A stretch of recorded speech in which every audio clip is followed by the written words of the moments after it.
All right. I know as a pastor he's going nuts right now because everything's off schedule. But we're changing things up a little bit. We're going to have a video here in a second. But it's Pastor Appreciation Month, and we just found out that not only is it Pastor Appreciation Month, but somebody kept it under wraps, but somebody's been in the ministry for 30 years. Amen. Yeah. So we're just going to take this time of service. I didn't know if you knew something was up when you seen a couple people, so sorry if I felt like I misled you. I felt horrible because I'm like, oh, man.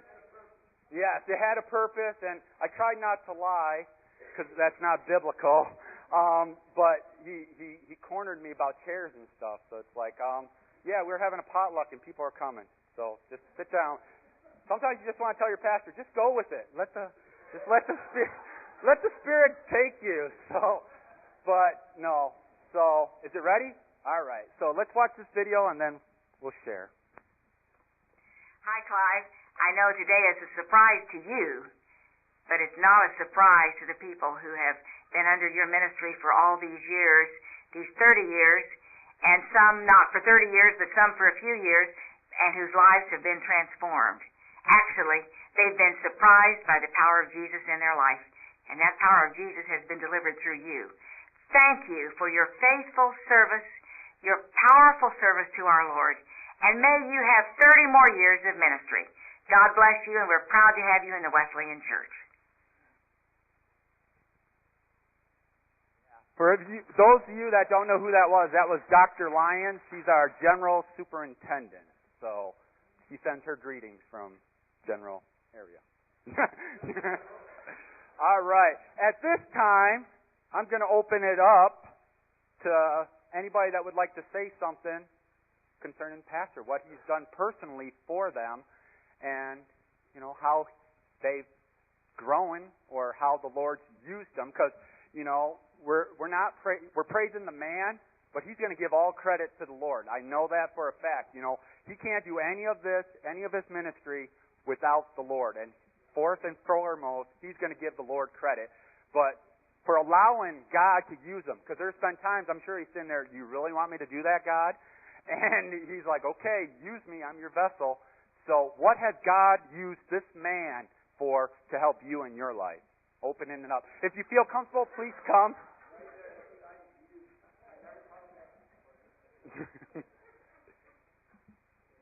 Don't be shy. Russ, you want to come forward or...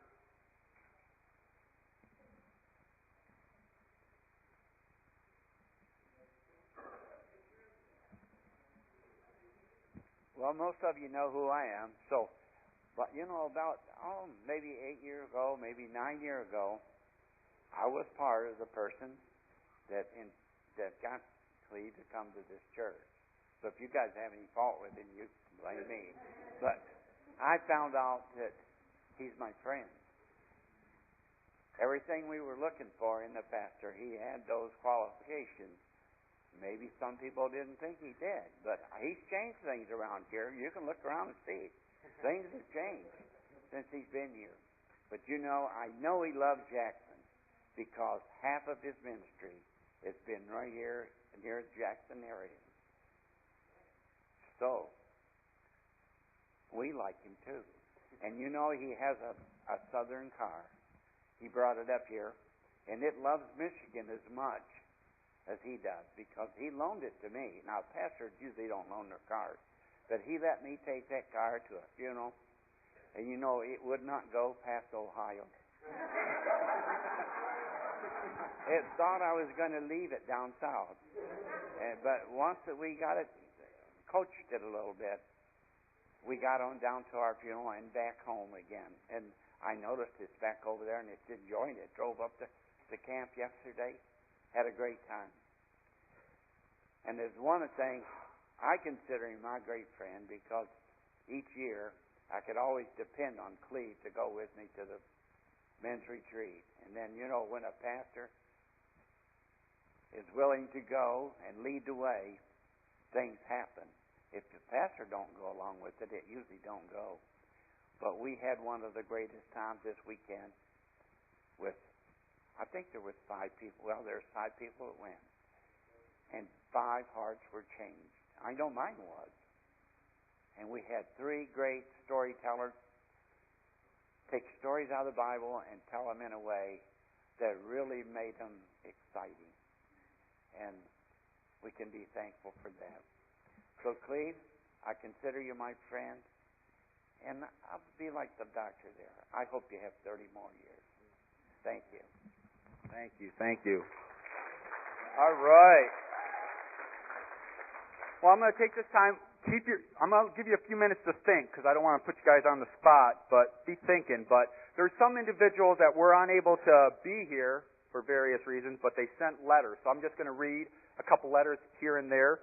I'm going to tell you where they're from, and I'm going to read the letter for you.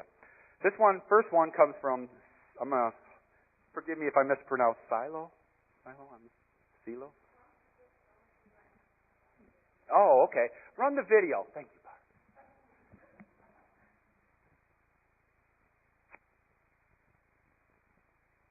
Sorry. All right, so as you can see, we didn't really practice this because he doesn't give us much opportunity to practice things. So the first letter, first I want to congratulate you on 30 years in ministry. I remember when I first came into ministry 12 years ago as a youth pastor, the overwhelming statistic that no one seemed to know it was really true or not was the average youth pastor lasted 18 months. Oftentimes, they found themselves not just out of the ministry in a church, but out of ministry, period. Yet today, you celebrate 30 years of faithful service. That's fantastic. People like you have helped to set the standard for generations of leaders and pastors following behind. Secondly, I want to thank you. Though I don't have the privilege of knowing you, it is because of people like you that have made ministry here at New Covenant, formerly Silo Free Methodist, possible. Your faithfulness, steadfastness, and commitment to the ministry help to further the ministry of the local church here in Silo. Clive, thank you. Today, our church is uniquely positioned in our community to serve the family. The vision of New Covenant is to engage your family in a bigger story. It is because of your time and investment here in Clive that has helped to bring a day where our church says, how can we best serve the partner with the family? Thank you for that commitment. Finally, I want to thank you, Barb, as well. I know my ministry would be impossible without my wife standing by me, encouraging me as well as kicking me in the rear every now and then, again as necessary. It is her commitment, not just to me,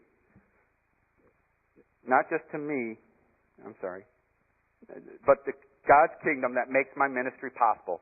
Bill Hybel says the local church is the hope of the world, and it's through the commitment of husbands and wives to serve the church together that we get to carry that out. Thank you for the sacrifices, time, investment, and heart you have given to the ministry of Jesus Christ in our world. You have helped to bring His kingdom come on earth as it is in heaven. Again, congratulations. Thank you and blessings for all you have done and will continue to do. Pastor Phil Owen, New Covenant lead pastor. Okay, so that's just one of the many. Amen. Yeah, you can clap. So what else? I know there's some people here that, faces. Anybody want to say anything? Okay. Did you want to come up or? Okay. I'll stand here with you so you're not shaky. My meds changed. Can you hear me through that thing? I probably don't need it. I'm not good at this.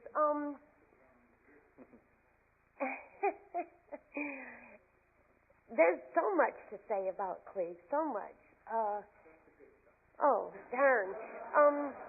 The main thing about him is you can look at him as another person, not a pastor. You don't get that. Is everything all right? I've never had that with anybody, and I don't know how many years ago it was, but my mom's been going with him for I don't know how long, going with him. Then I've been back and forth and in and out of the church, and him and Barb both have never shunned me or act like, oh, you're back again? How long for this time? But I seen Clive at Westwood Mall a long time ago, and it was like his look was the same as mine. It's, I know you. You know, it wasn't, oh, there's the preacher, or, yeah, look what she's got on. You could just see the genuine care, you know. And anytime I've ever said anything, I'm not very good at talking, he is patient enough to listen to what I'm trying to get out, and he doesn't condemn me after I've said it. And, I mean, that makes an excellent pastor. And, if it was, and God knows he's good, but he knows he needed somebody real good. Barb is like the perfect helpmate for him. You know, you can't leave her out. Yeah, she's great too. And every time I come back, y'all are the same. Y'all are pretty good at saying, "Hey, you're back." I just Clive made this church what it is. I feel like, along with the Lord, you know, but he listens to the Lord, and he don't feel like he's better than us. Yeah.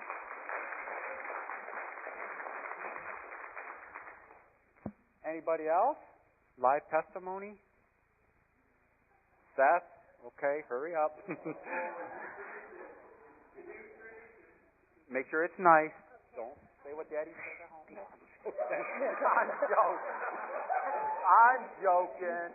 Pastor is a nicer guy that is in our church, and I really like him. He's my friend, and I like him. And your name is Edward. Thank you. No. All right. So I'm going to keep, don't worry, everybody's going to have a chance. I'm going to give you guys I'm going to read another letter because I'm going to let you think. And remember, we're going to do good because we're celebrating 30 years, but, you know, we're doing good because I know it's all good. You know, we'll save the bad stuff for Barb. She can tell us all the bad stuff. I'm joking. All right, so our next letter. Okay. I will not be able to make it to the special event honoring Clive's 30 years in ministry. However, I wanted to tell you that I have been a Clive fan for many years now. I have always appreciated his down-to-earth, straightforward, conversational manner. I have admired his maverick spirit, a quality I do not possess, even though at times it has been a harder path for him to follow. I am frequently challenged by his love for people and his willingness to do whatever it takes to reach them for Christ. Clive is one of my personal heroes, and I'm delighted to count him as a close friend. And that's Keith Hinton. So, pastor of Trinity Wesleyan Church in Jackson. So our sister church. So, amen. All right, you guys thinking all the good stuff, right? Check out that. Oh, yeah, that's a big one. All right, so somebody else. Andrea, you want to come up, or do you feel more comfortable? If you're comfortable, come on up, and, you know, we'll just... Oh, she wants pictures. So, yeah, you got to come up. And don't worry, I'll stand here with you. Okay, I'm going to try not to sob through this because I've already been wiping tears away back there with Matt.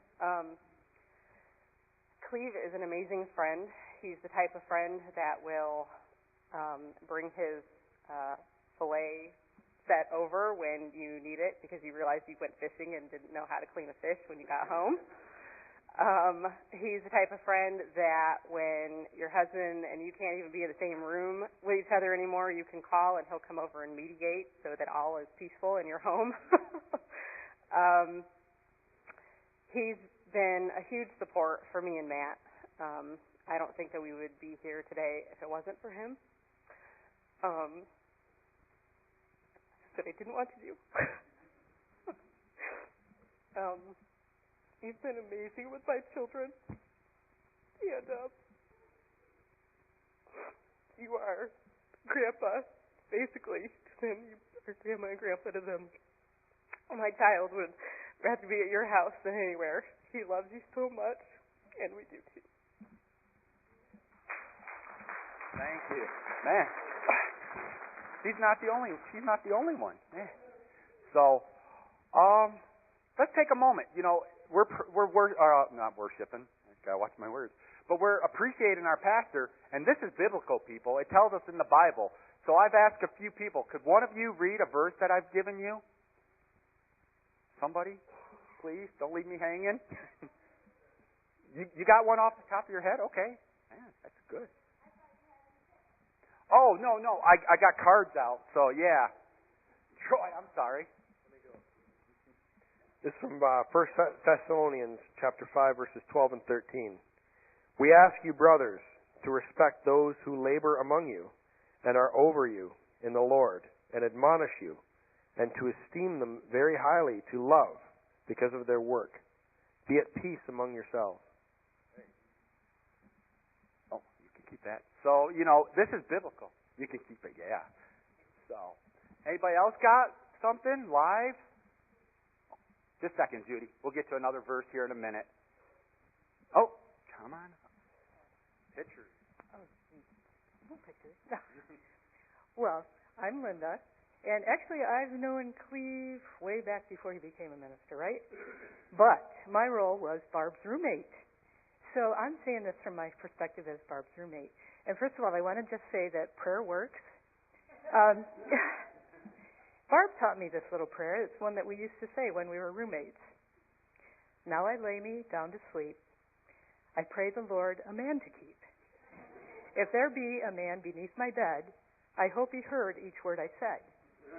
Well, the thing was, Barb and I lived in an upstairs apartment on Race Street in Marion, and our friends that lived downstairs were friends of Cleve's. And Cleve was there visiting quite often. So, see, prayer works. So, but also seriously, both Barb and Clive have been there through really difficult times in my life, and one of the ones that was when I was in a really dark period. They welcomed me into their home, and one Christmas when I didn't have a place to go, I didn't have family to go spend Christmas with, I spent Christmas with them. But the coolest thing, besides spending Christmas with them, was that I slept overnight in the basement of a church.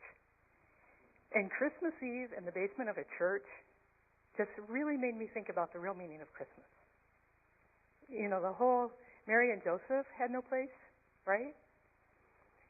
And to open your home and your church to me in that time, as well as other times, but that was such a meaningful experience for me. It was probably one of the best Christmases I've ever had. So on the other hand, the other things that I want to say, Cleve, that I really respect you for, the way you treat Barb. I haven't really heard you preach. I haven't seen you in action in church so much, but I've seen the other things, and I've seen the way you treat people, and I know just our friendship and the way that, how we've interacted when I've been in your home. But the way that you treat Barb and the way that you respect her and treat her and love your family, that means so much to me because Barb is my friend and she's been a friend for a long time. So I'll kick your butt if I ever hear anything different, okay? But I just really respect that about you, that you treat your wife with such honor and respect and your family. The other thing I want you to know is that I constantly pray for you. I pray for God's protection and that He gives you the strength and courage that you need because you know what I know as humans, we can't. We can't do it, but God can. And we just have to keep letting Him. And I just pray for you all the time. So, the last thing I just wanted to say, I just wanted to show you this. You know what this is? You influenced me to get my fishing license so I can take my kids fishing. Awesome. And that's such a cool story because, this guy in church, out of church, he's the same guy. He's on fire for God, and, there's no bones about it. He, outside of church, in church. He doesn't put on, I'm a pastor, and then outside of church, I'm a normal guy. He lives it all the time. So, anything else? Come on up. Pictures. Uh-oh.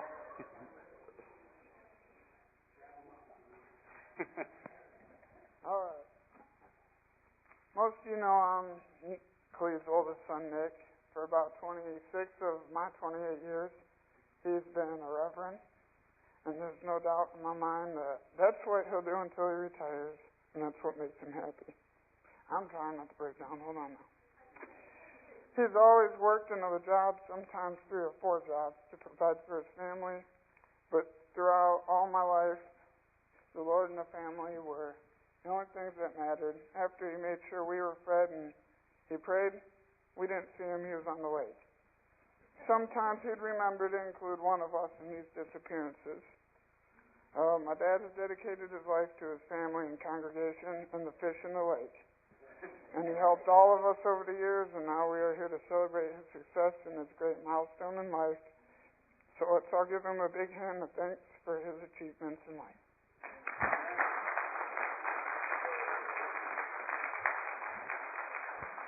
Awesome. Whoa. All right.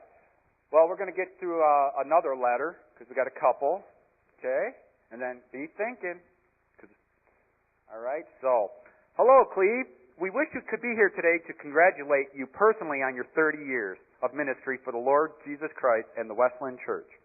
We are sure when you started out 30 years ago that you had no idea the places the Lord would take you, nor the challenges and blessings that were waiting for you. But as you are part of our family, we have watched you through the years as you've tried your best to follow the Lord's leadings and have continued to stay true to His call upon your life. We are very proud of you, Clive, and we will be waiting to see what God has prepared for you in the years to come. You say that behind every successful man is a good wife, and so we congratulate your helpmate, Barb, for 30 years of service also. She has helped you in each endeavor and stood faithfully by you in her labors as well as her love for you. May God bless you both as you continue in your work for Him. Love and prayers, Uncle Evan and Aunt Dorothy.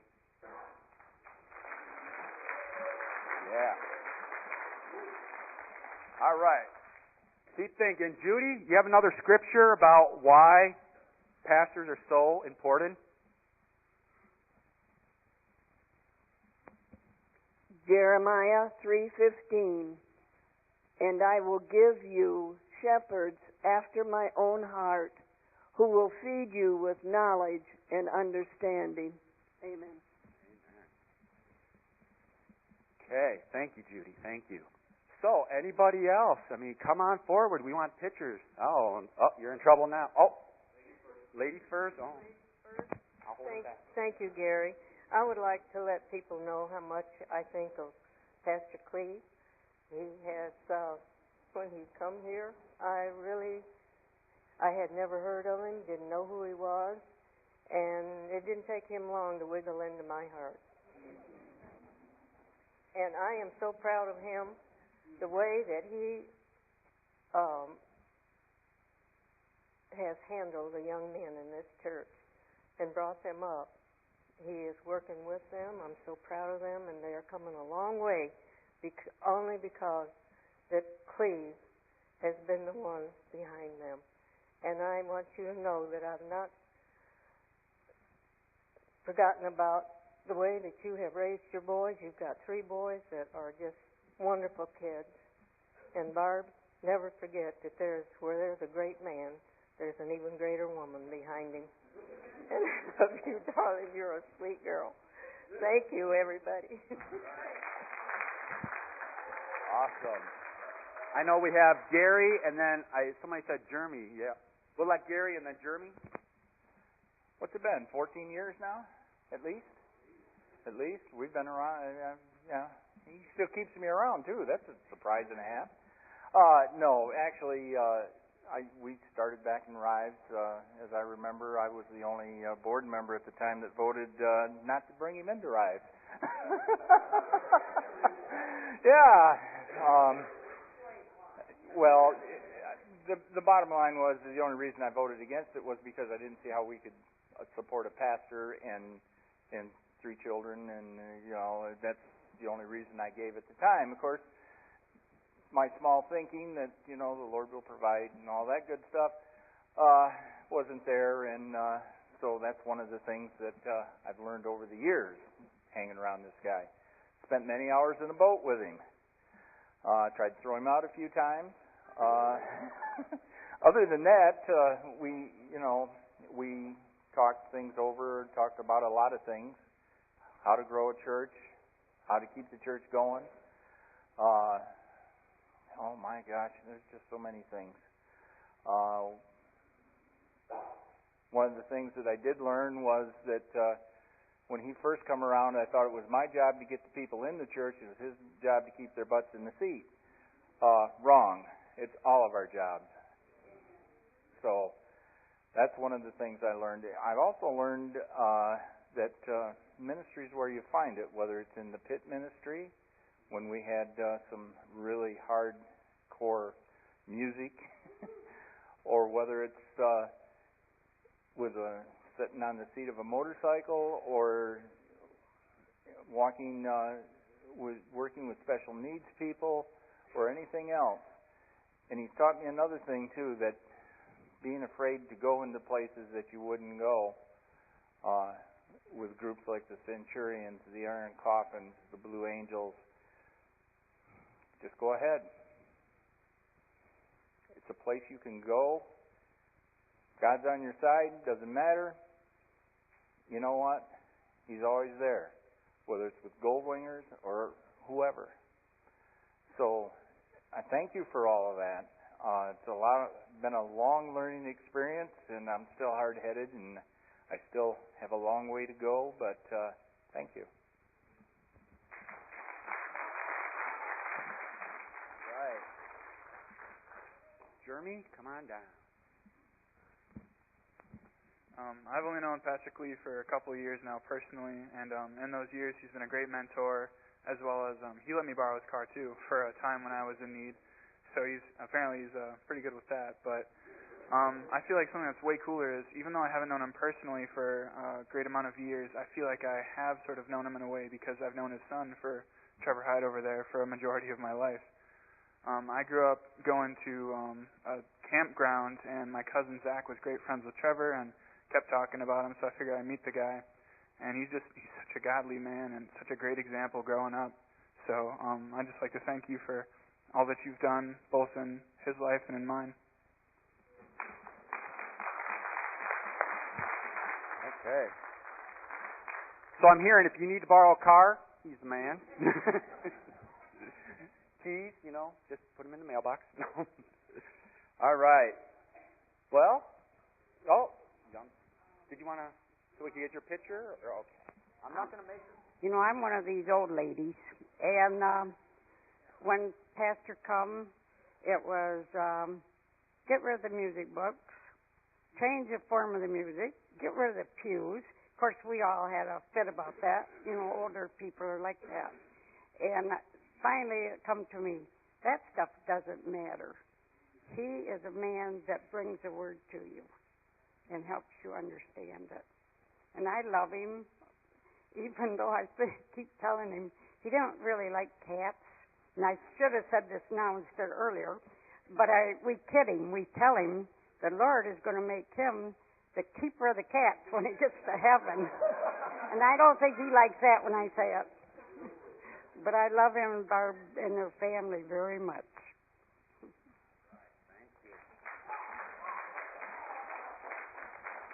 Okay. Is there anybody? Oh, Marvin.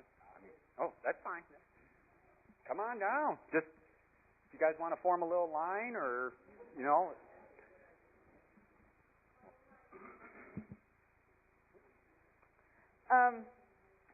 most of you guys probably don't know who I am, but all of you know who Lois Tra is, Barb's mom. She married my grandpa, and so she's my step-grandma. And so I've known Clive and Barb for a very, very short time, but my mom and Barb and Clive have known each other for a long time. But I wanted to thank Clive. I go to Spring Arbor University, and so I'm here and by myself. And so a couple of weeks ago, and Jeremy, I go to school with Jeremy. But I'm here by myself, and a couple of weeks ago, several weeks ago, I bought a car, and one thing after another went wrong with it. Got down here, and one of the tires blew, and Clive came to my rescue and helped me change my tire. And I know it seems like a small thing, but I know absolutely nothing about cars. And so to have Clive here and Barb whenever I need them is great. And yesterday I had another tire blow, but I was strong enough to be able to do it myself. So thank you for being there, and I look forward to the rest of getting to know you. I'll see you later. I'll see you later. I'm Shelley, and I'm her mom. And Barb and Clive became a part of my family because of my dad marrying her mom. And then my dad passed away, and I was so empty and so lost. And Barb and Clive have made me their family. And my family, obviously you can see my daughter, they've just been wonderful to her. And you guys are such a blessing to me. And I just had to come and tell you how much I appreciate your friendship. And thank you for making me a part of your family. You're great.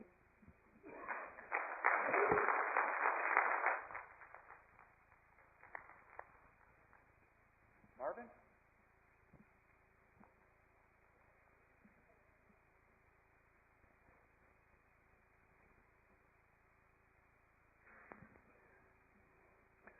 We're of a whole different generation.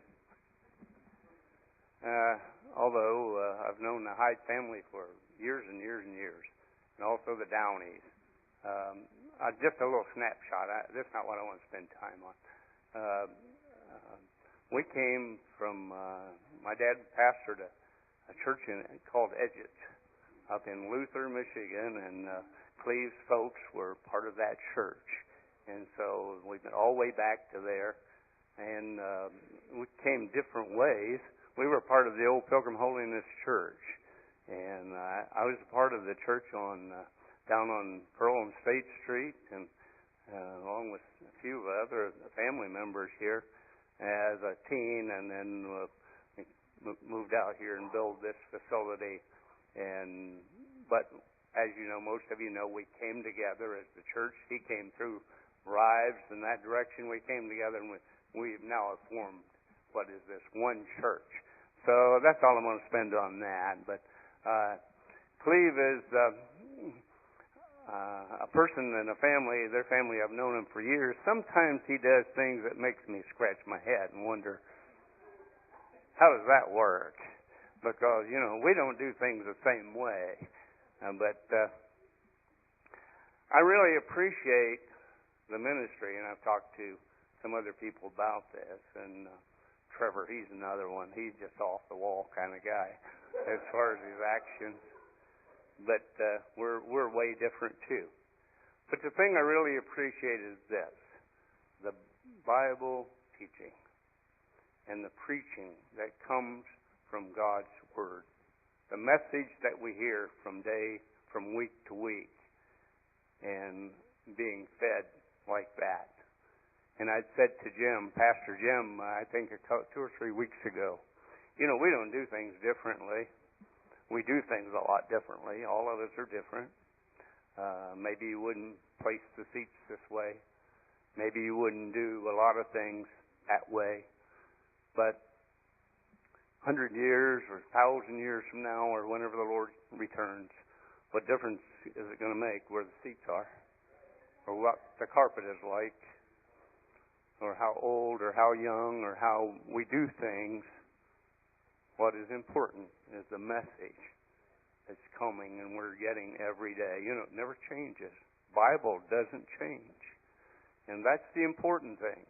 We may be of a different generation, but we're right together when it comes from biblical believing and experiences, and that's what I appreciate about Clive and Barb. So keep up the good work. You'll do a lot more things, I'm sure, that I would say, I wouldn't do it that way. I wasn't brought up that way, and neither was he. I don't know how he got so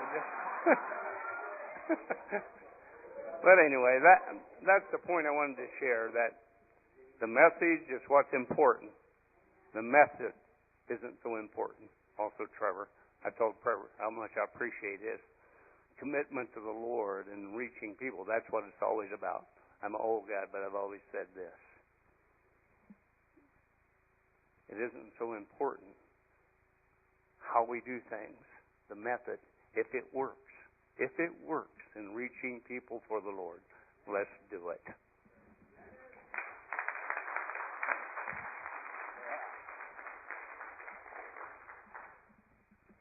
Dave, come on. Come on, Dave. Hey, friends. It's good to be home. Milk lady's in the front row. You know why we call her the milk lady? Because of Haiti. But at the same time we were going, she was challenging me. But another milk lady? Were you one too, though? Both of you were, weren't you? All right. We're not here to talk about milk, though. Clive, I wouldn't miss this day for nothing. Back when I needed a lot of prayer, and nobody would stick by me. No Christians. You were there. End of those dead-end road parties with a keg of beer in the middle, and you're drinking Pepsi, having fun, but, well, whatever. And all I'll say is I wasn't. You were there.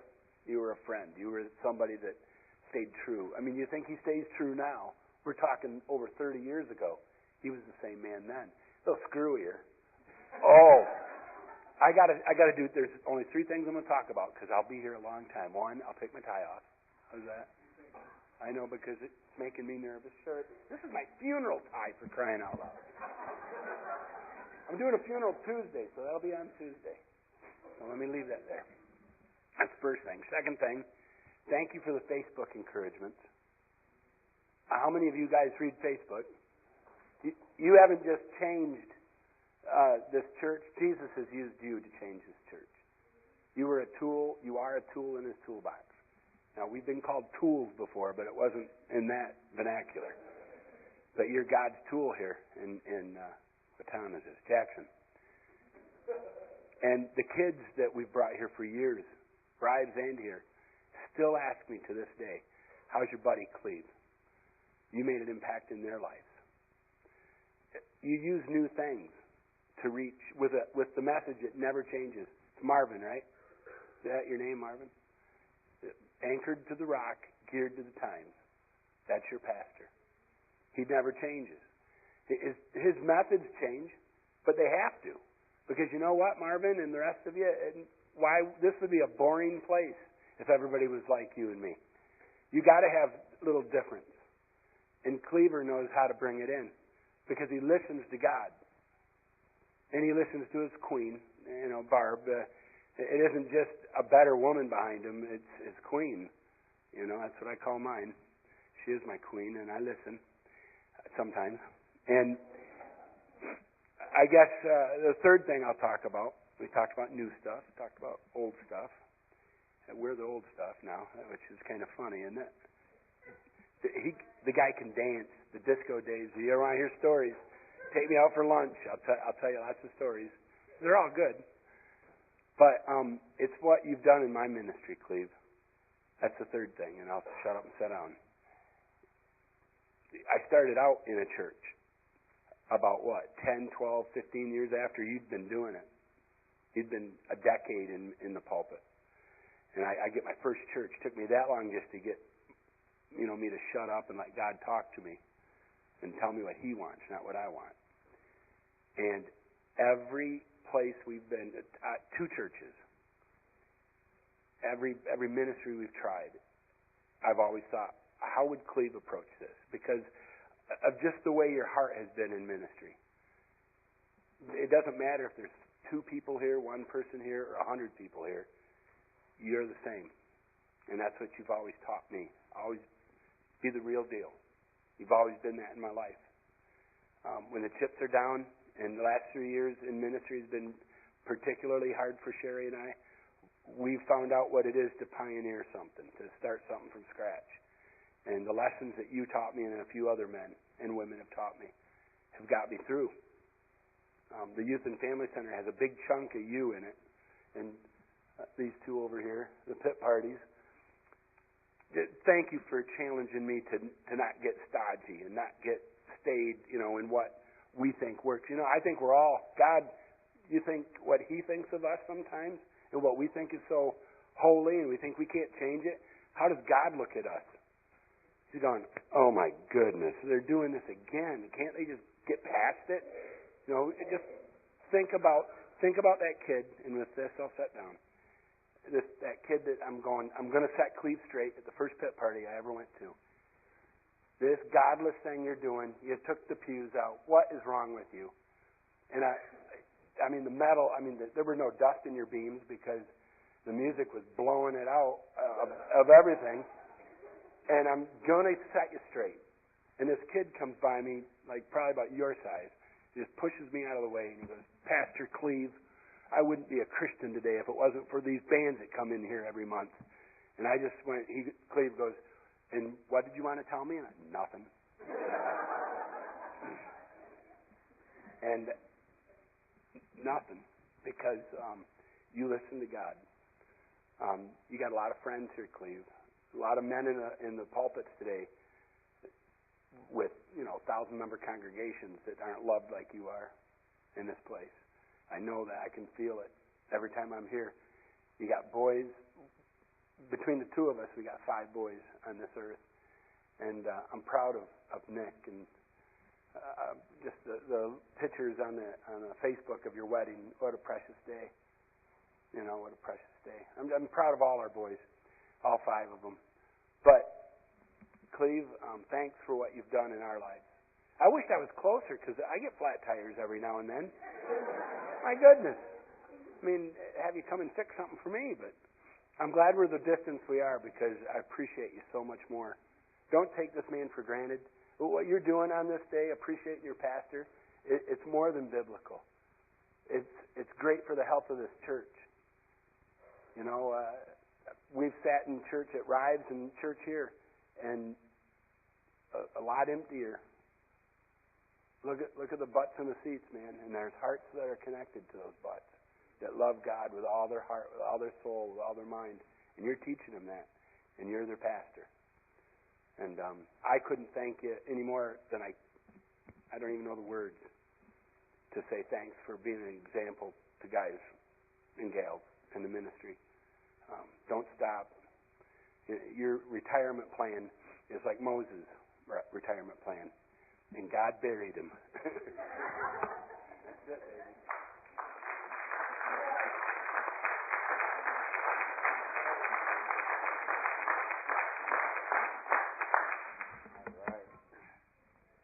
All right. Got a couple more letters. I'm going to read some more. The things I remember most about Clive did not have so much to do with his ministry as it did with his friendship. Clive and I had become acquainted with when we were both delivering pizzas for a local pizza outfit in Pensacola, Florida. He was pastoring a little church on Barnacus Ave, and I was trying to finish a degree at the Bible college. Since we're the only 2 openly Christian people working at the pizza joint, we found it easy to fellowship and be around each other. We discovered that we had a similar love for fishing and spent quite a few hours learning to fish for saltwater fish together. The more we hung out, the more we grew to like being around each other. It was a real breath of fresh air for me to be able to discuss spiritual matters with someone who was already in the trenches and had much more realistic view of walking with God than I was able to find in the Bible college atmosphere. I found out Clive had married Barb, who happened to be a MK, missionary kid, which thrilled my wife and I as we were studying to enter the mission field. We began to fellowship with Clive and Barb and their boys more and more. There was a natural kinship among us that I have often used in later ministry as a model of how a church family should be. I know that I translated many of the things we learned while being with the Highs into concrete teachings for our ministry in the Philippines when we finally made it. We eventually started attending the congregation at their church and tried to help out where we could for the short time we were there. After a few months, we moved to South Carolina in preparation for leaping out into the mission field. We have loosely kept in touch over the years, but it was the time of friendship and true Christian fellowship that I remember most about my time with Clive. It does my heart good to know that he is doing such good work in the kingdom, and I wish I could be with him again to wet a hook and tell of all the good things God has done for us both. Dr. Larry L. Stanley, Mountain Ministries International Incorporated.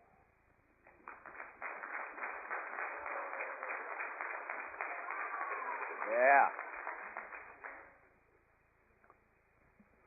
Okay, I'm just going to read another one, just because these are so nice. I'm learning so many things.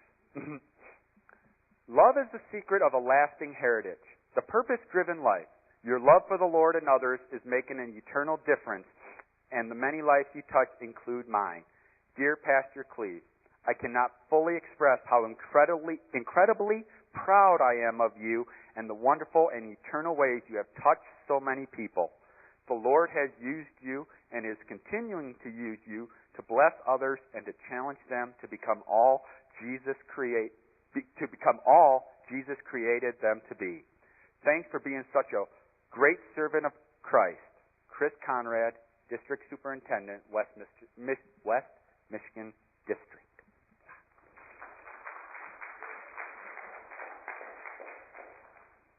Is there anybody else? Okay, come on down, Trevor.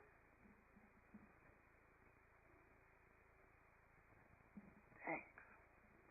Been waiting for the moment. The moment is now. I get up and speak all the time to people, but I've never been this nervous before. This is my dad. 30 years. You're old, man. I got 1 Corinthians 15, verse 58 says, Therefore, my dear brothers, stand firm. Let nothing move you. Always give yourself fully to the work of the Lord, because you know that your labor in the Lord is not in vain. Wow.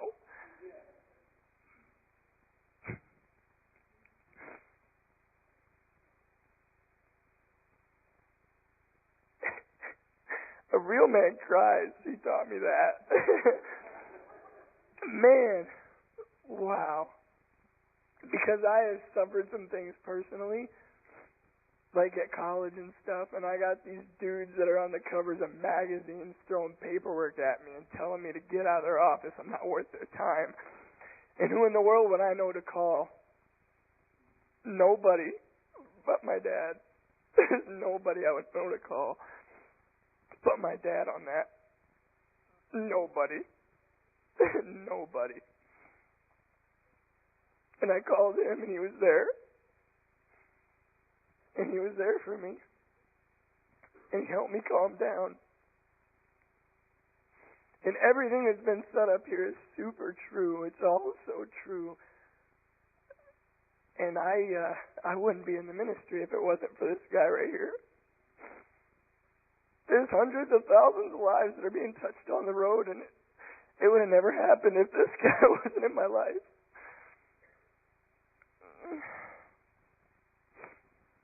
I wouldn't even know what it means to be in the ministry if I didn't have him as a dad. And I have tons of friends that have dads that run out on them and leave them and know what a dad even is. And I'm so spoiled, man. I'm 24 years without ever dating, and I have this awesome fiance, and he's taught me how to love a woman. He's taught me how to love a woman, but he's never ever told me word for word at all how to do it. He just showed me he's lived it. He's lived a life. He's a beautiful man. He's lived a life, and just recently had this incident where they're out canoeing, and here I find out my dad picks up a canoe with one arm and chucks it off my mom and picks her up and with another arm and puts it on. And I don't know how he's treading water because it's deep water. He's just like, but that's the man. He's my hero. There's nobody else. There's nobody else I know that's more cool than this guy right here. And I love my mom, don't get me wrong, but my dad has put through 30 years of like Moses in the desert with people complaining and grumbling at him.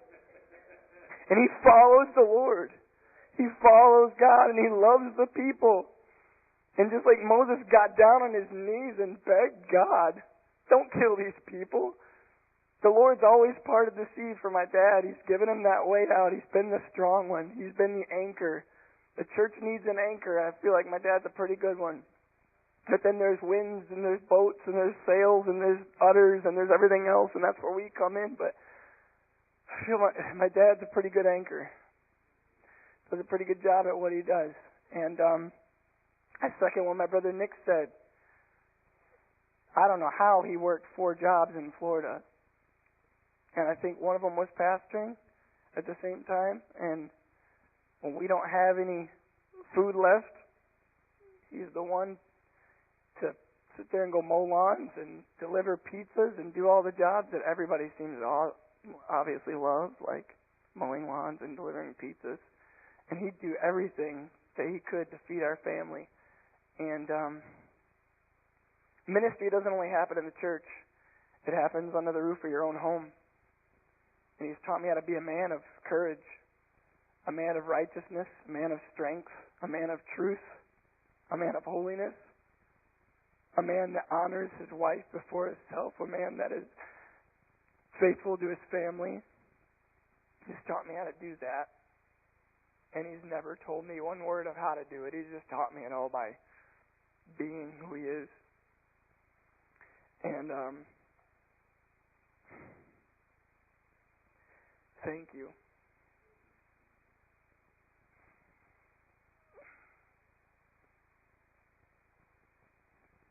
Thank you.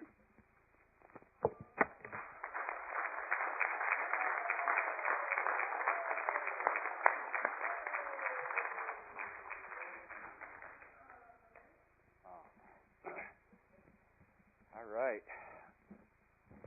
Okay. Couple more letters. I mean, you see, I can only imagine there's probably days he gets so frustrated and things and says, "Why, God, why?" I'm hoping this just gives him the strength. I mean, he's touching life everywhere, family, churches, and Dave pointed out Facebook. I mean, if you don't read them, I mean, there's people that claim to be atheists that read his post. I mean, come on, to get an atheist to even read something about God, I mean, that's planting a seed. He may not convert them, but he's planting the seed. So, oh my goodness. Another letter. Our dear Clive, brother-in-law, friend, and fellow pastor in ministry. Congratulations are sent to you from us. We wish we could be in the audience today as part of the celebration honoring 30 years of faithful ministry. Definitely a milestone. Faithfulness first to God, then to your family, and then to each church congregation you have preached to, pastored, and guided over these years. From the beginning, you have a huge heart and burden for youth, and have used your God-given gifts in innovative and creative methods to reach so many. Only heaven can reveal just how many have been truly touched and changed by the gospel of Jesus Christ, because you cared enough to step out of the box and reach all of those souls. We possibly know more than some would of yours and Barb's sacrifices through the years, sometimes working 3 jobs at once in order to put food on the table for your family, pastoring smaller churches and receiving very little salary or benefits, suffering from diabetes, which has a huge impact on your lifestyle, yet continuing not to complain or draw too much attention to it. We have been so grateful to the Lord for His care for you during all of these experiences, His providence, and that we could see so many answers in prayers in your life. Your care and love for and training of your 3 sons makes us most proud. You have raised 3 very talented and gifted boys.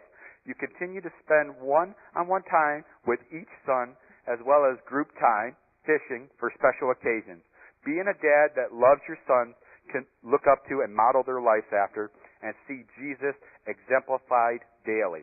The way you love and take care of their mother and remain faithful to your marriage are your greatest accomplishments. May you be encouraged and lifted up by that knowledge. Your present time of service in Jackson, Michigan has shown us all that God put you there for such a time as this. That you are the man to bring 2 congregations together and build one body of Christ. That you are the man to lead them forward, and that God definitely has His hand on your ministry. We are righteously proud that our brother-in-law is a man of God, a minister, the spiritual leader of his family. May God continue to use you, bless you, and bless those under your care now and in the future. Clive, as you have said so often in the past, keep on keeping on. Your love and appreciation and congratulations. Stephen Caroline Saunders, Ben, Dana, Kayla, and Garrett Saunders, Carla, and Maudie East. So.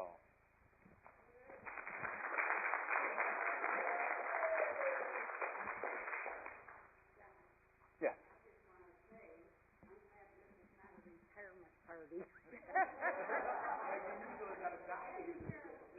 Yeah, I mean, when I first took over this position as vice chairman, I always, Pastor Appreciation Month, it felt like you were doing a eulogy, and it's like, we should do this for everyone. You know, let them know how much we appreciate them while they're here on earth so they can hear it. Because I know, I mean, God only knows he must sit in his office banging his head. Because I know, saying, they don't get it. They don't get it. Why do I do this? I keep preaching until I'm blue in the face, but they don't get it. We're getting it, just not probably as quickly as you'd like. All right. Anybody else got a story?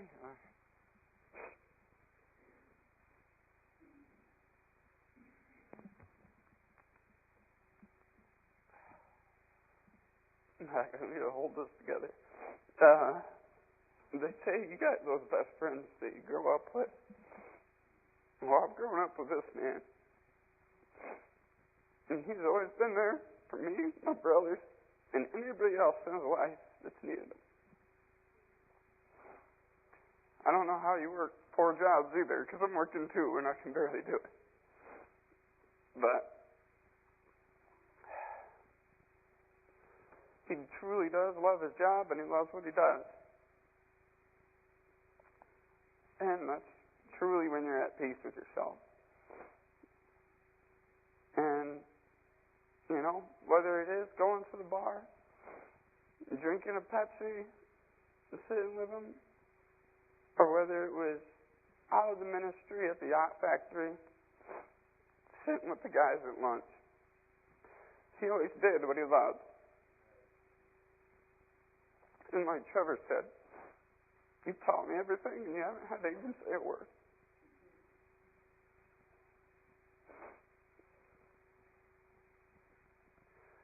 And nobody could ask for a better father or a better pastor. I've seen him in and out of the ministry, and I know that's what he truly loves to do. And y'all are very lucky to have him.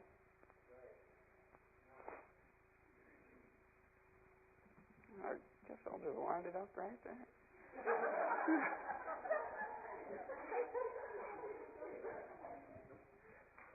Yeah.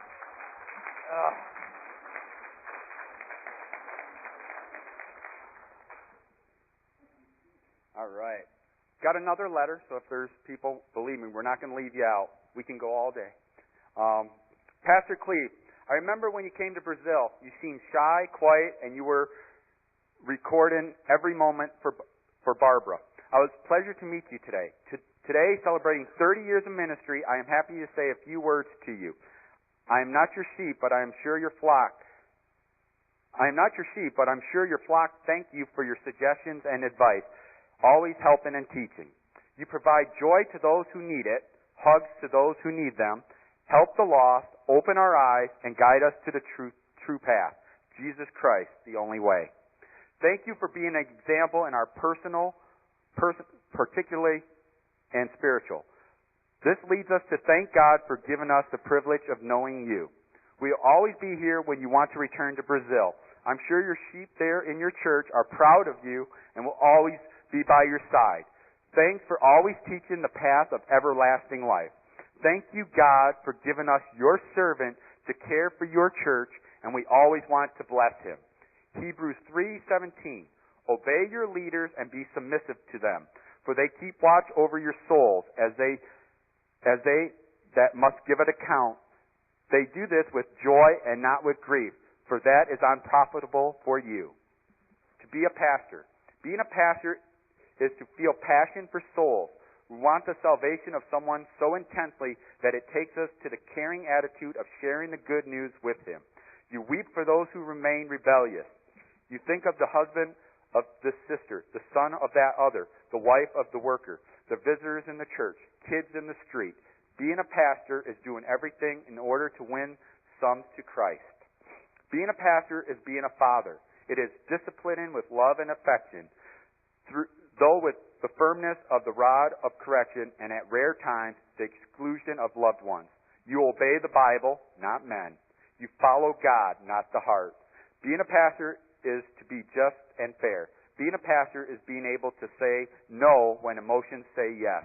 Being a pastor is to be aware that you will not always be popular, especially when you have to make heavy and difficult decisions, and also learn to be humble when God blesses you in front of the flock in the world. The errors are out, but the glory belongs to God. God bless you, Elena, and Jill's. Thank you. So, as we said, he's not just touching our congregation, but all the way in Brazil. Yeah. Oh. Anybody else, or you want me?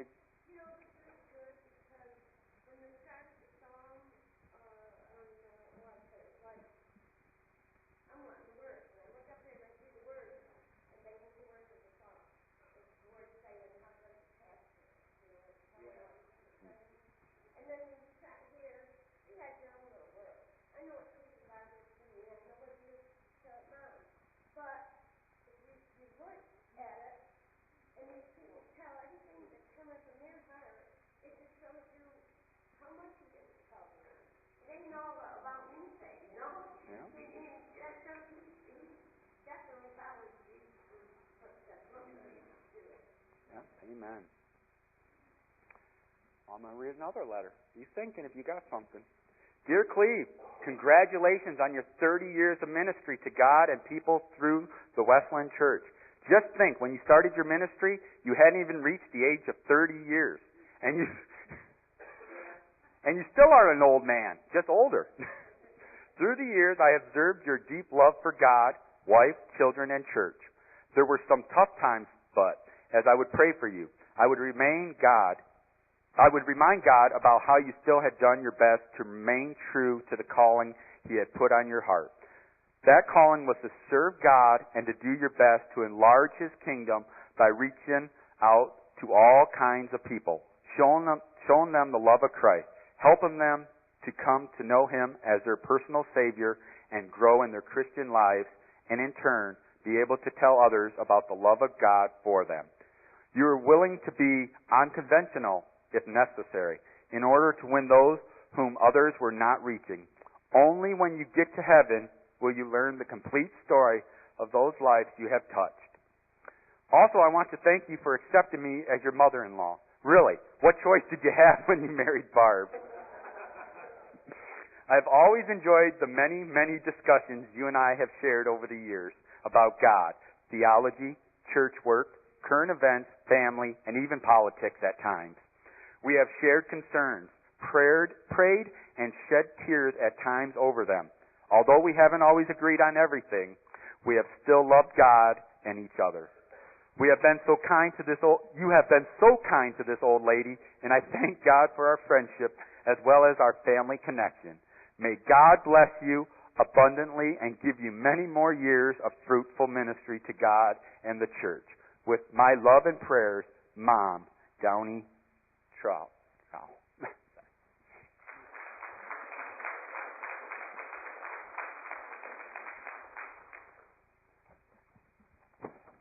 Anybody else? Oh. Just come on down. I'm up front, so I can't see who's behind me. First time I met Clive was at Trevor's graduation. And if you recall, I don't think I was here for about a year and a half after that. My life has been one, I've met a lot of preachers. I've met a lot of priests. I've met a lot of men of the cloth, and, nobody's really impressed me all that much. I've always thought the church was about money. It was always about just trying to drag people along to take advantage of them.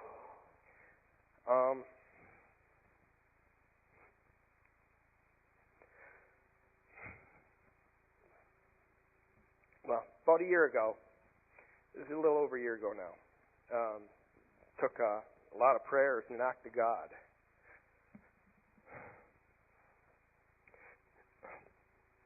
For me to walk through those doors. And I've been coming ever since. And that's in no small part because of Clive. He's been there for me, not just in this church, but also outside of it. We were struggling with a neighbor one time. We were really hurting. Yeah, screaming across the fence, flying at us, and it was just a terrible thing. And back then, I didn't really even know Clive all that well, but I mean, he came over, without question, and talked to us about, what's going on. And it wasn't a matter of him telling us what we needed to do. It was a matter of guiding us and really showing where God fit in all of this, because it just didn't make any sense. My wife had a surgery fairly recently, and surgery's always scary. And I mean, he was there. I've been out fishing with him. It was kind of funny. He said, "Yeah, we got to go under this bridge, right?" And this bridge couldn't have been much taller than this thing here.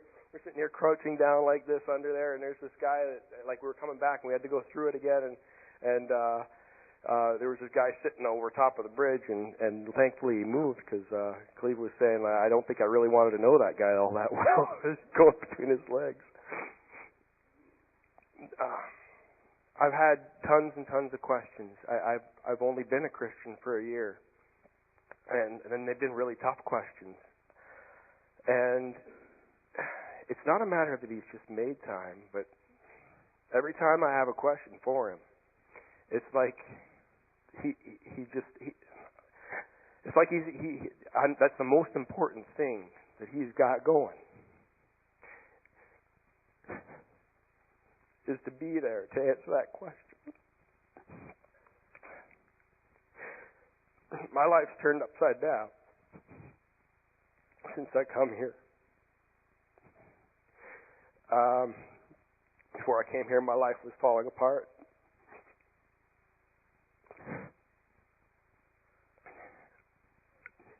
And I just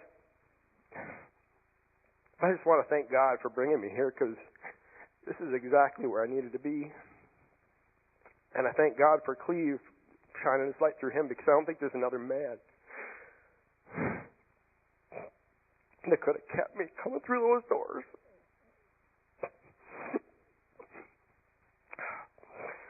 knew I was going to cry. Anyway, thank you.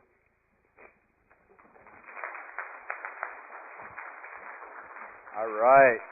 I saw a few people over here. Did you guys want to come on up? Whew.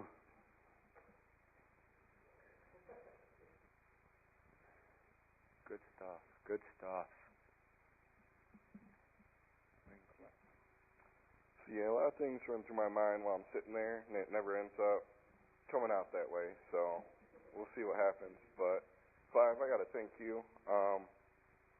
Basically, you came into my life, or mine into yours, at the Rives Church.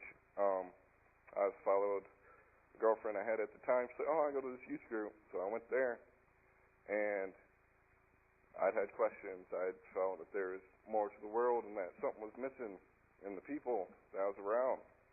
And you delivered that message very directly. And it wasn't real painful. Like some people, we build up our walls, and it's got to break through, and it's got to hit us. But it wasn't like that for me. It was just like, oh, here it is. And I appreciate that. Like, of all the things I thought I could say, I'm stuck with the basic. But basically, I can say you saved my life more than once, and I appreciate it. And you're a good example of what a servant of God should be. And of all my weaknesses, I know I can learn from you. And just thank you, because you've spread like the vein of Christ through so many lives. And I hope we can at least get a glimpse today. I know the fact you had to work your 4 jobs is because of your dedication to the church. When you walk with Christ, I know that it diminishes what you have. You have to get by. And instead of following the world, you chase the dollar, you give up a little bit moral for a little bit more dollar. But I just thank you. I'm glad I had enough strength to do this without breaking down. But I was in tears almost just listening to all this love you have from these people. But thank you for serving God and being my guidance. And the only last thing I have to say is, no matter where I'm at, I can come in here and your lessons for us can speak directly to my issue, and you don't even know it. Like almost every single time, you can speak to something in my life. And I remember in youth group, some of the questions I'd ask just come off the wall with some stuff that'd make you stop, like, maybe I don't have the direct answer right now, but you wouldn't just make something up, and I appreciate that. Questions can be tough. I have a lot of questions that I'm sure it'll take years to answer, but that's the way as I keep going. So thank you.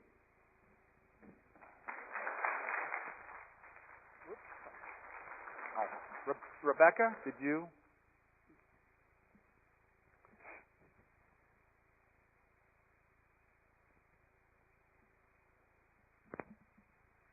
First of all, I want to say one of my goals was if I was going to say something, I wanted to do it before any of your boys. But that did not work out. They should have been the finales. So many good things they said. Mike and I, although he's not able to be with me most Sundays, we're one of the people that were drawn in because of the Old Pit Music Ministry, and he was one of the bands that would come in and play. Or he was in one of the bands. He wasn't one of the bands, I guess. He was not. Anyways, and we had been hopping kind of from church to church when we did decide to go to church. Although we were both, who I felt, strong believers, and through it's always been a part of my life. But coming to Michigan, we had just hopped from church to church to find something, and we never felt content, and I really became disheartened by what churches were nowadays. And it really still kind of makes me sad. I grew up in a really small hometown church, and when we came here, we felt very included that there was that kind of church, and that just being able to lead that kind of church, that the people you can tell are all genuine, and being able to have conversations at the pit with Barb and Clive and with Carol and with all of the people that came to help out at all different ages and stages in life really meant something to us. And we really felt that the home environment here when we came to church was so unique because it was focused on the people and not the money, and it was focused on the Bible, which is something that we were really looking for. And we want to thank you for fostering that environment. It's meant a lot to us. It's been really neat. It's one of those churches that we felt we wanted our boys to be raised in. And we have a lot of good examples, and thank you for that. All of you guys too, but thank you for leading that, Pastor.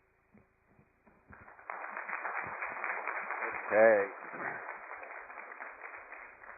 Another letter. Servant's hands, a servant's ways, a servant's heart. These are the things that I see Jesus doing in you. Thank you.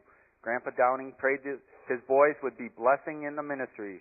We are a witness to his heart's desire. Paul, 40 years. Evan, 40 years. Lowell, 40 years. Steve, 30-plus years. Clive, 30 years. Trevor, 2 years. Approximately 180 years of ministry. The blessing is now in its 3rd generation. Much love and prayers for both of you. A. Lewis and you, Lowell Downing. Yeah, clap that up. That is awesome.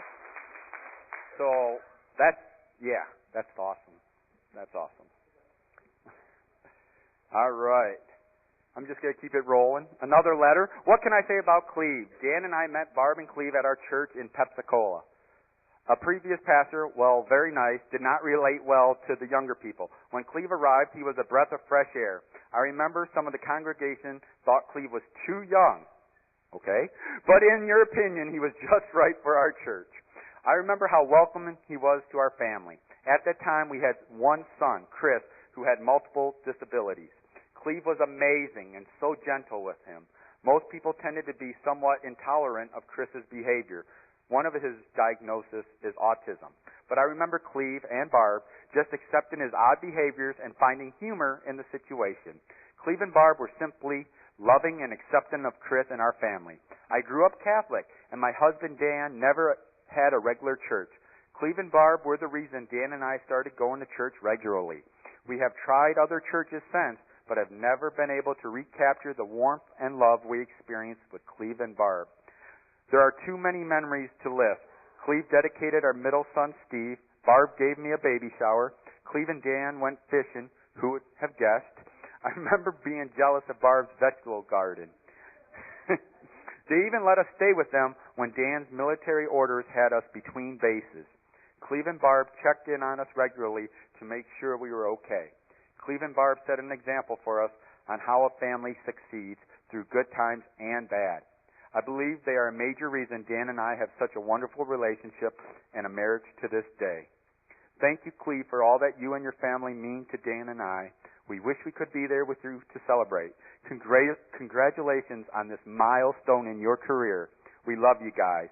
Love, Sherry and Dan Undeman.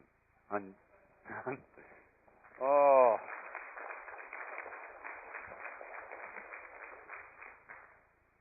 Okay. I'm going to read another one. This tribute is to Clive and Barb Hyde for 20 years of friendship and living a godly life. I met Clive and Barb in August 1992 when I came from Guyana, to America and landed in Pensacola, Florida. God had already ordained that these two people would be serving as Pensacola Wesleyan Church pastors because I had already met the Downings, Barb's parents, who were missionaries to Guyana. Home-cooked meals and trips to and from their home were the highlight of the time I spent in college. Their home was my home away from home. Through the many times they had to come across town to take me to their home. God's love was displayed by both parents and sons. I remember enjoying fish from Clive's catch many times, and many late evenings when Clive and Barb would take me back to college. Watching them struggle, trying to do their best with the church and dealing with the clash of cultures was just one way of how they were godly examples in ministry. God worked it out from them to be in Pensacola until I got married. Thanks to their help and guidance, I got my new life started and many memories that came with it, including hard work. God is faithful, and when they moved from Pensacola to Michigan, we were able to come and spend Christmas here in this church, Rives. The one memory I will never forget is our 7-year-old praying to see. The one memory I will never forget is our 7-year-old praying to see snow there. God answered her prayer, and it became even more miraculous after the Hyde said it had not snowed there on Christmas Day in 15 years. The Hydes had lifted their faith, and through trials and many tests have raised their sons in the Lord and have trained them in the ways they should go. They truly are a great blessing from God, and their lives have touched mine in more ways than one. Marcel Barros.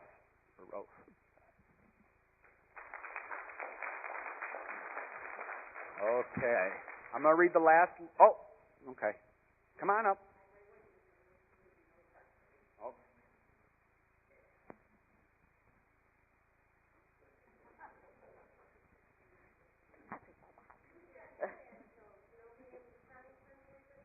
We have to, don't we? We've known Barb and Clive for the past 10 years. 10 years ago, my sister-in-law was killed.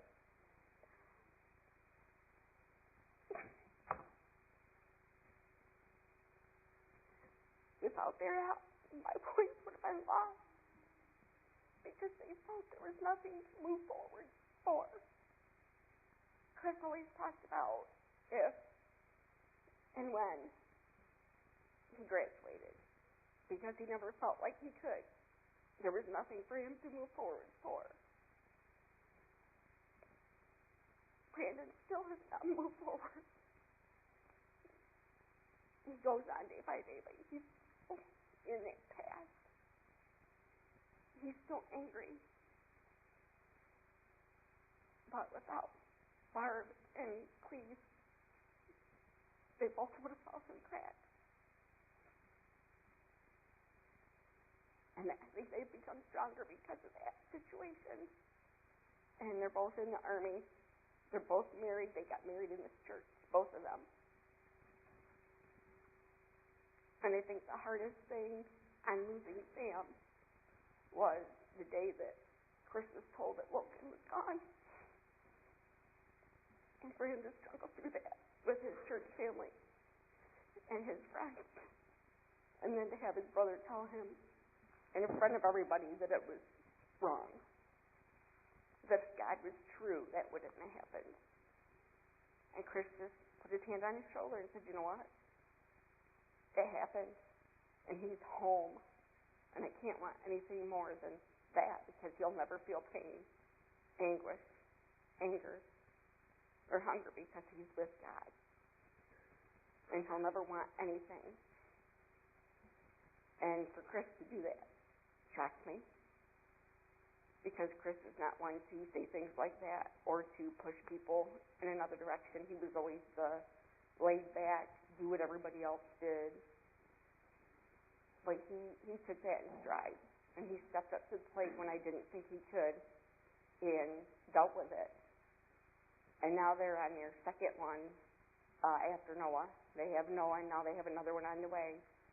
And I just am so overwhelmed because without the help of Barb and Clive, the boys would not be where they were at. They would be stuck. Thank you for that, Clive.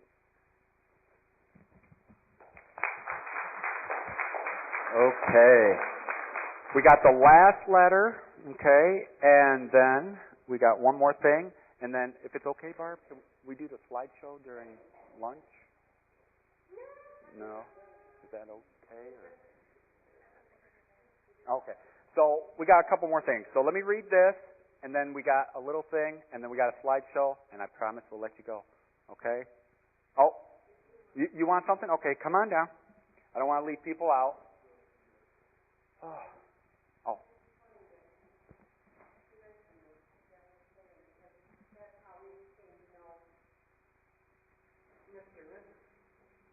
Hi, I'm a youth boy. I worked at Northwest High School, and I'm retired now. Les and I have been married for 12 years, and Sam died about 10 years ago. And when I heard that the kids at school were going to have a memorial or some kind of doings at a church in Rice Junction, I thought, well, I'd like to go there, because I was really involved with young people at our school, and I wanted to go. And so Les and I had told Les about it, and we went to the church that night, and there was probably about, 30 or 40 kids that were involved in the youth group then. And I was real close to Sam in school, and just seeing how Pastor Hyde had a relationship with all these young people, it really moved Les and I. We were looking for a church. We've been going to the church that he's been going to with his first wife. She died. She passed away. I met Les and we got married, and we started going that next Sunday, Rise, and we got involved with the youth group, and we started working with the youth group, and Carol was involved with the youth group then, and then, I don't know how many years after that, he told us that he's going to move. He's going to leave the church. I said, you can't leave. He's got to live with him, and the closeness of the church, it was a wonderful church. And so we asked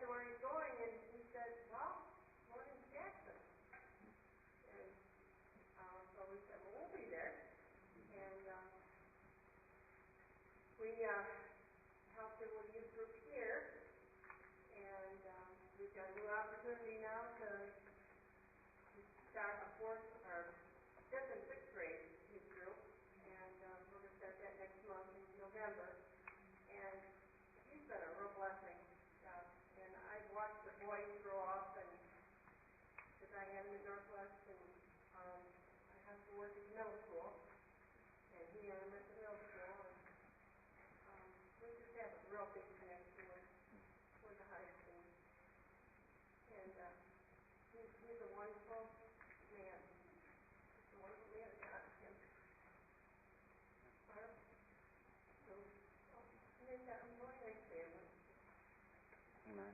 I want to say that, so many times you get a pastor or a person in the church and wonder, what are they like outside of the church?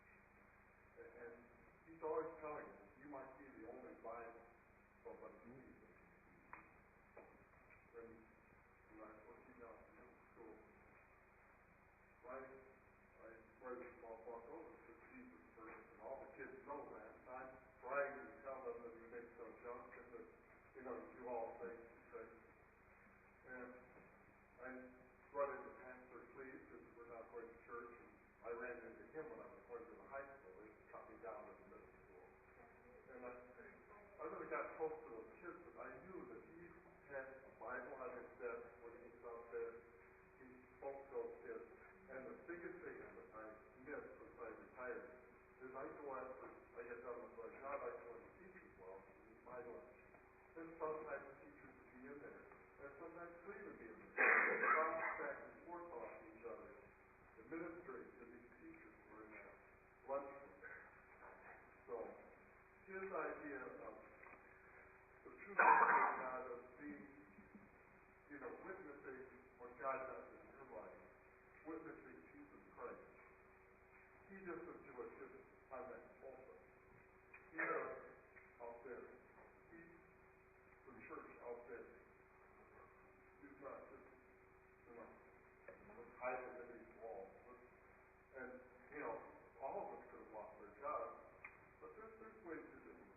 We were ministering to the teachers, we were ministering to students, and that's what it's all about. Where can we go? Amen. Thank you. Thank you, Les and Peggy. Got a letter here. Last one. Dearest Clive and Barb, congratulations on this amazing milestone in our lives and career. God has greatly blessed you with 3 boys and their families, while Trev in the near future, as well as a wonderful church family. I'm sure you could recount your many blessings, but that is not why I'm writing. I'm writing to recount how you both have been a blessing to my friends and me, beginning over 30 years ago. Actually, it has been much longer than that because I remember learning about and praying for the Downing family as a child during YMWB at church. Just over 30 years ago, you came to lead the youth group at Westview Wesleyan Church in Jonesboro, Indiana. Because the church existed in the shadow of the Wesleyan headquarters and Marian College, now Indiana Wesleyan University, the youth cycled through several interning youth pastors. I can say with confidence that your ministry had the greatest impact on our group during those years. From small group Bible studies, energized youth meetings, and individual counseling to sleepovers, camping, Christian concerts, and Urbania, you put your heart and soul into our lives. For that, I am forever grateful. You gave our group an identity, basic communication, and inspired a passion for Christ. Speaking for myself, I am grateful for your enthusiastic example and your passion for contemporary Christian music. The pictures of our sons are just to demonstrate how your ministry is exponentially increasing the kingdom of God. I know in my heart that the Christian music I listen to and have encouraged our boys to listen to is a big factor in keeping their eyes on Christ. Thank you, thank you, thank you for your faithfulness in your ministry and in your everyday lives. I can't wait to see what God does through you in the next 30 years. With much love, Lynn Billaby, Wantahabi. All right, thank you. I'm horrible with names, guys. Thank you. All right. Well, at this time, I want to have Pastor come up. Stand up. Yeah, you've been sitting. Now you see? But no, it's my great privilege as Vice Chairman of the Board and as a leading representative of this church to present this plaque for your 30 years of service. You've only shared in a couple years with us, 8 years. We were discussing men's retreat. But your 30 years of ministry, we're just blessed to have you let us be a part of it because you have, through the stories and everything, you have greatly enriched our lives. When this whole thing merger happened, I'm thinking most people didn't think it was going to last, and this guy even said, only a few % of churches that merge last. But we made it, and with this guy at the helm guiding this ship, with us kicking and screaming sometimes, he's led us, and he's leading us. God hasn't blessed us. God is blessing us with everything we need. Sometimes we look at it, we don't have everything we'd like or want, but He's given us what we need. And one of the needs this church has is a great leader, and I know we have that. And, we love this guy to death. It's evident by how many people have praises for him, and it's just my honor to say thank you for 30 years, and just thank you for being a strong man of God and just this great leader of our church. Because, at church, clap it up.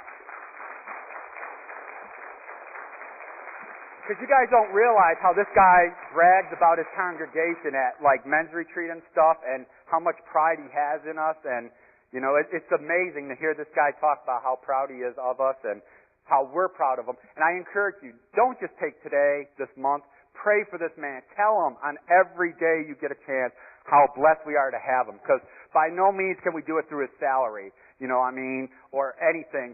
But Lord knows that this guy is worth 10 times his weight in gold, because, he is just a blessing to us, and I can't express how much he means to me personally and to this church, because without his leadership, I don't know where we would be, because, but we thank you, and thank God for sending him in our way, and thank you.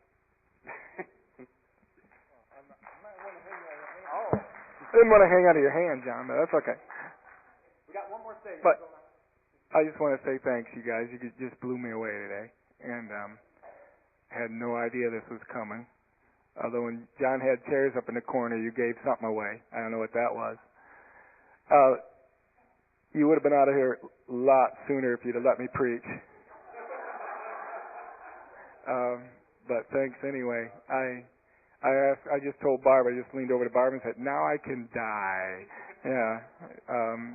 Thanks so much, you guys. I can die happy. I don't have a death wish, okay? But I appreciate you guys, and you guys make this church. And it's a body of Christ, and I appreciate you all. All right. With that, we have a video slideshow, and then we really need guys and gals to set up so we can eat, because we got a busy afternoon.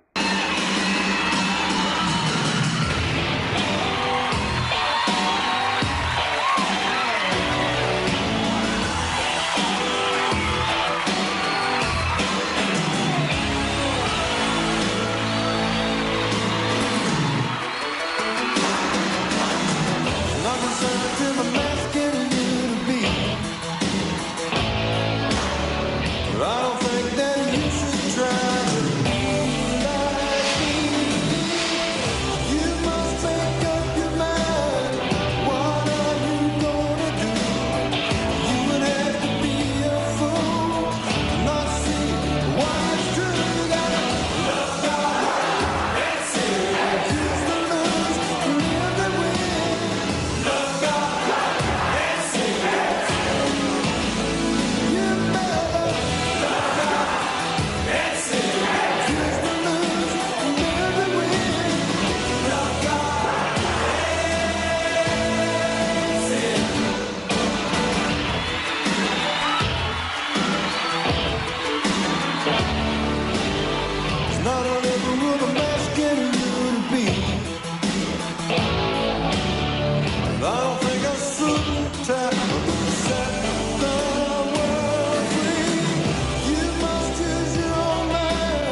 the wall's coming down. Said the peace is just a breath away. One world, one voice, one happy family.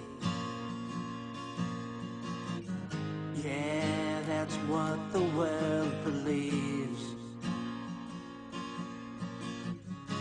I read my Bible just the other day. Said the kingdom's coming down. Jesus said the kingdom is just a prayer away. One Lord, one God, one faith eternally. Yeah, that's what the church believes.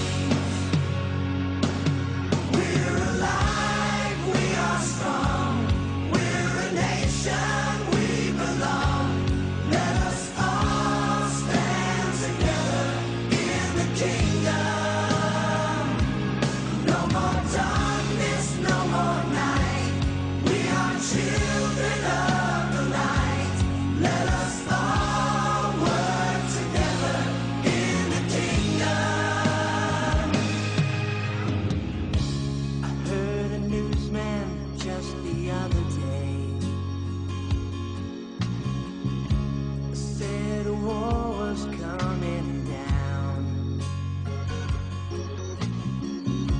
Said destruction is just a breath away.